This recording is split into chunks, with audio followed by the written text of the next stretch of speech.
So, y'all mean to tell me? After years of whispers, dice games, and rappers mysteriously leaving Houston a whole lot lighter than they came in Boosie, just flip the whole table. It's not just a gun charge anymore, folks. The streets are buzzing with one-word plea dealand. If what's being whispered in back rooms and Twitter spaces is even halfway true, we might be staring down the beginning of the end for Houston's so-called check-in culture. But here's the real kicker. Did Boosie just hand the feds the ultimate cheat code to crack open Jay Prince's infamous dice crew? Or is this just another rapper move to save himself while throwing the entire block under the bus? Think about it, how many times have we seen this same pattern? A high-stakes dice game, big money on the table, rappers showing up with confidence and jewelry. And somehow, someway, the house always wins. Coincidence? Or is the game literally rigged? And now, with Boosie allegedly talking, are we about to watch the curtain get pulled back on the biggest underground hustle in hip-hop? Strap in, because this one ain't just Mezzy, it's nuclear dot. They say the game is the game, but in Houston, the game has always had a darker shadow cast over it, and now with Boosie's sudden turn in the spotlight.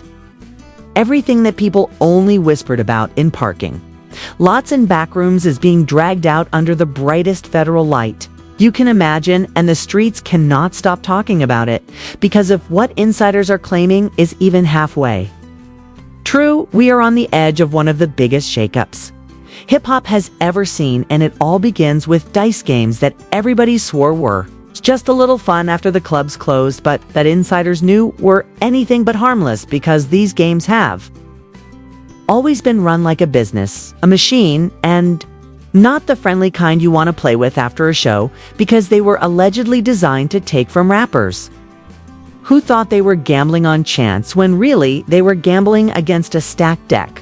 Only in this case, the deck was a pair of dice that never rolled straight, and while the culture around Houston built these dice nights up like they were rites of passage, the reality is they were traps, and now with Boosie's name all over the whispers and the feds pressing down like a heavyweight, it feels like the truth is no longer a rumor, but a story finally unraveling, and it begins with that image of a rapper walking into a private room, stacked with cash bottles, smoke, and the illusion of brotherhood, because the hosts made sure you felt welcomed, but what they were really doing was watching you closely, making sure you sat at the right table, making sure you played with the dice they wanted you to play with, and making sure that no matter how you rolled, the house had the last laugh, because, according to sources, the entire setup was rehearsed, like theater, one guy handling the dice, one guy watching the pot, one guy ready to swap, and the dice themselves never straight out the box but tweaked, shaved, and weighted, so that no matter how much skill you thought you had,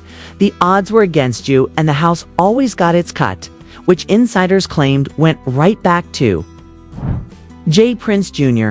as part of the system that kept the whole operation moving smooth, until, of course, the night came when Duke the jeweler flipped the script, because Duke was not just some reckless player. He was smart, calculated, and had confidence to match the millions worth of jewelry he carried with him, and on that night he got his hands on the wrong dice, or maybe the right dice, depending on how you see it, and he started winning big thousands, then tens of thousands, until he was up around 100 grand and in a room where you were never supposed to win that much. That was not just unusual, it was dangerous, because winning too much exposed the whole illusion, and you can see it in the footage: smiles, fading voices, dropping whispers filling the room, because Duke was not supposed to walk out on top.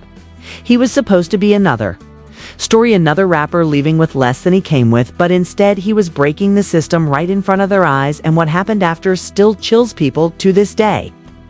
Because within minutes, Duke was heading to his car, no security, no crew, just him, and before the night was even over, shots rang out and Duke was gone.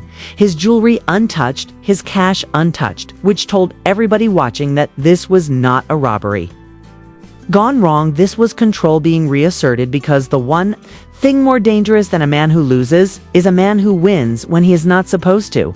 And Duke became that man, and his death was the kind of message you cannot ignore. Yet even then, people tried to spin it. Some said it was random, some said it was bad timing, but the details made it hard to believe, like the fact that his bag ended up in Boosie's possession with over $1 million in custom work inside, or the fact that Duke's phone last pinged near Boosie's studio before going dark. And these are the exact kind of threads the feds love to pull, because they do not care about rumors, they care about data pings. Timelines, witness statements, and when they split Duke's case off into its own standalone probe, separate from Boosie's, gun charge. It was not just bureaucracy, it was pressure, because splitting a case means they want to zoom in with a magnifying glass and see who cracks first, and now with Boosie reportedly taking a plea. The whispers are that he is handing over names and details that could unravel the entire dice network, from the people rolling the dice to the people taking the cut, and for the first time in a long time, even the untouchables in Houston looked nervous. Because if the dice knights, really? The anchor of this whole operation, then Duke's death, was not just a tragedy, it was the crack in the wall that let the light in. And, sitting across from the feds might be the one prying that crack wide open. The truth is, once the feds smell blood, they never stop until they have drained the whole ocean, and that is exactly what is happening now. Because the moment Boosie agreed to talk, or even hinted at cooperating, it was like a crack of thunder over Houston, and suddenly all those dice nights that people laughed about started looking like crime scenes, and all those so-called friendly games started looking like elaborate setups, designed not just to take rappers' money, but to remind them who controlled the city. Because let us be honest, Houston has always had this unspoken rule about checking in and making sure you show respect to the right people when you come through. But with these dice games, it went from a street courtesy to a straight-up system of power, where your presence was measured by how much you were willing to lose at the table. And the more you lost, the safer you were, the more you played along, the deeper you were accepted. But winning too much or questioning the setup was like writing your own obituary, and that is why Boosie's alleged deal has the whole game on edge. Because if he really starts pulling back the curtain, he is not just exposing 1 or 2 nights of bad luck, he is exposing an entire culture of control and intimidation that has ruled Houston for years, and you already know the names that float around in every conversation.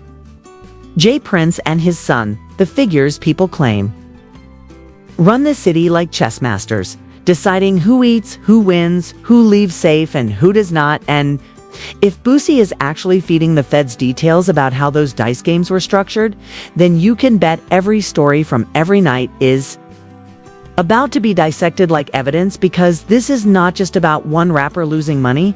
This is about potential racketeering and organized crime.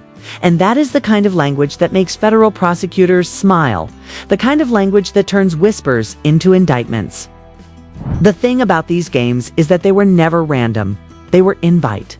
Only carefully selected rooms where rappers, athletes, and big money figures were lured in with a promise of exclusivity and access. And once inside the trap, the hosts controlled the dice, the flow of alcohol, the order of turns, the atmosphere of pressure, and everyone in the room knew exactly who was supposed to win and who was supposed to lose. And the illusion was that it was all chance, but the reality was that it was choreography, and the house always walked away richer, because insiders say the cut was as high as 30%, going back up the ladder to make sure the whole system kept moving. And this is where Boosie's alleged cooperation gets nuclear, because according to whispers, the feds have already pieced together phone records showing who was present at key games, text messages discussing money that was owed after losses, even footage from surveillance outside certain locations, showing cars pulling up and leaving at suspicious hours. And once the feds have that kind of connective tissue, they just need one insider to fill in the blanks. And if Boosie is that insider, then the floodgates are wide open. People forget that the Duke the Jeweler situation is not the only tragedy linked to these dice nights, because just weeks later, the world saw another Houston night explode in gunfire when Takeoff was killed. And while the circumstances were different, the pattern looked too familiar. Big names, high-stakes dice money flying around, tensions flaring, and then shots before sunrise. And when you have 2 high-profile deaths linked by the same shadow of dice, the narrative writes itself, and the feds are not blind to patterns. They look for repetition. They look for evidence of a system. And now hip-hop itself is starting to whisper what the streets have been whispering for years, that maybe. These dice games were not games at all, but tools of tweeze. Control ways to strip rappers of money and remind them of who held the real power in the room. What makes this even more chilling is the way people are now re-examining past footage and interviews. Unlike puzzles where the pieces were always in plain sight because you had Charleston White screaming about loaded dice, you had Whack 100 accusing the princes of setups, you had countless smaller voices warning younger rappers to stay away, and yet nobody. Listen, because the myth of mob ties was bigger than the fear and the promise of acceptance was stronger than the logic. To stay away, but. Now with Boosie reportedly pulling out receipts, those same warnings look prophetic, and everybody, whoever laughed them off, suddenly looks nervous. The impact is already being felt across the industry because promoters are hesitant to book shows in Houston. Artists are whispering about skipping appearances. Entirely labels are quietly advising their acts to avoid certain crowds, and the once untouchable aura around mob ties is beginning to crack, not because of a diss track, not because of a street fight, but because of paperwork. Because once the government has a file with your name on it and a witness who can back it up, the myth of untouchability evaporates. And the scary part is that the streets say it is not just rappers who are under the microscope, but also police connections, city officials, and local promoters who might have looked the other way for years. And if that is true, then this investigation could balloon from dice games to a full-blown federal probe of Houston's entire underground network. Imagine for a second what that means, because this is not just about who rolled the dice. This is about who collected the winnings, who protected the games, who enforced the rules. And if any of that can be tied together with evidence, then it becomes conspiracy, it becomes organized crime, and it becomes a headline no one in the city wants to read. And yet, everybody feels is coming because the dice were never clean. And now the table itself might collapse under the weight of exposure. The streets are buzzing louder than ever because once word got out that federal prosecutors were digging deeper into the network behind these dice games, the entire scene started moving differently. And what once looked like confidence in public now looks like paranoia in private, and you can see it in the way artists who used to proudly check in suddenly avoid certain appearances, and you can feel it in the way whispers travel faster than music, because the idea that Boosie might have cracked open the safe and handed the feds the combination has everybody watching their backs and asking the same question. Who is next, and what will come out when those files are unsealed? Because the feds play a long game. They do not rush. They build brick by brick until the wall is high enough that no one can climb out. And the moment they reveal what they have, there is no escaping, and people are realizing that the dice might have been loaded all along, but the real loaded weapon is a stack of federal paperwork stamped and sealed, ready to crush anybody who thought they could outplay the system. And the wildest part is how many names are now getting dragged into the circle.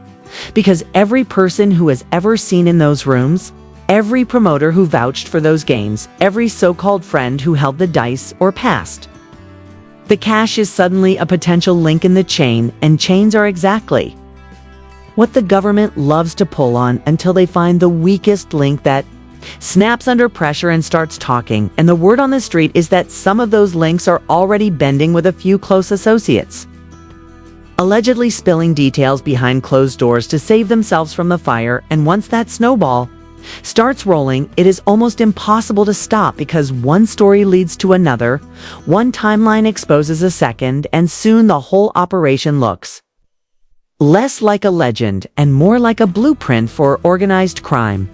The fear that hangs in the air now is not just about losing money at the table. It is about losing freedom, because indictments are a different kind of bullet, one you cannot dodge with street smarts or bravado. And while J. Prince Sr. has publicly denied for years that there is any check-in culture or that his family controls Houston in the way people suggest, the reality is that the perception alone is enough to make investigators curious. And now that Curiosity is turning into active surveillance. Unsealed warrants and whispers of sealed indictments waiting for the right time to drop. And the irony is the same rappers who once bragged about surviving the trenches are now surviving on silence, afraid that saying the wrong thing or posting the wrong clip might be enough to put them on the radar. And while the internet is eating up every rumor, the insiders know this is not just gossip anymore. This is chess being played by the government, and in chess, pawns are sacrificed quickly, but rooks and kings eventually fall too, and the real suspense is who the prosecutors consider the king of this board, and whether Boosie's cooperation is the opening move to topple it. Already you can see how the industry is shifting because labels do not want their investments tied to Houston. Dice Night's promoters are backing away from events that might smell of mob ties, and even security teams are refusing to work gigs that have connections to certain crews, and when an entire city's nightlife starts to shrink under fear, you know the foundation is shaking hard and fast, and all of it comes back to the dice, because something as small as a roll of plastic, cubes, became the center of power, the weapon of control, the silent reminder that in Houston you win only if they let you.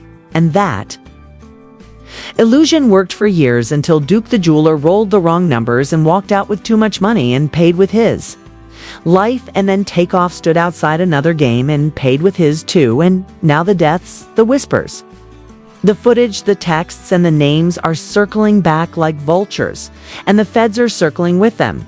And Boosie, of all people, might be the one holding the final key, because his decision to cut a deal is being read like betrayal by some and survival by others. But no matter how you frame it, the damage is already done, because the idea of loyalty is cracked and the idea of silence is broken, and once the silence breaks, it never goes back to what it was. The weight of all this is not just on the princes, it is on the entire culture of rap. That for years looked the other way because access was everything and being connected meant safety. But what happens when those connections become chains, and those same people who once promised protection are now the very reason you are in the crosshairs of the feds, because the game you thought you were playing was never really yours, and the dice you thought you were rolling were never really fair, and the winnings you thought you would take home were already promised to somebody else. And now the world is watching to see if mob ties will survive the pressure, or if the myth of Houston's check-in culture will collapse under its own weight, and whether Boosie survives this storm or not. The story has already been written because the feds have their narrative lined up, and when they roll their dice, the outcome is guaranteed, and the house they are coming for this time is not a rapper's house, it is the empire that thought it was untouchable until one of their own opened the door.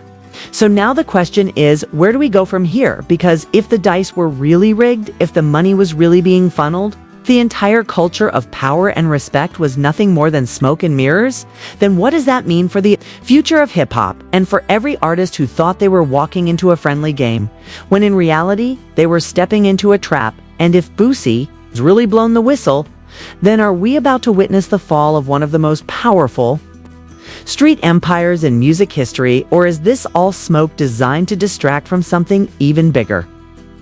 The choice is yours to decide, but one thing is certain: the walls are closing in, and the truth is no longer hiding in the shadows, it is staring us in the face. So I want to hear from you. Do you believe Boosie really cut this deal? Do you think Jay Prince and his circle will be exposed, or will they once again walk away untouched like they always have? Drop your thoughts in the comments, share this with everyone who needs to know the truth, and make sure you subscribe, because this story is far from over, and the next chapter could change everything.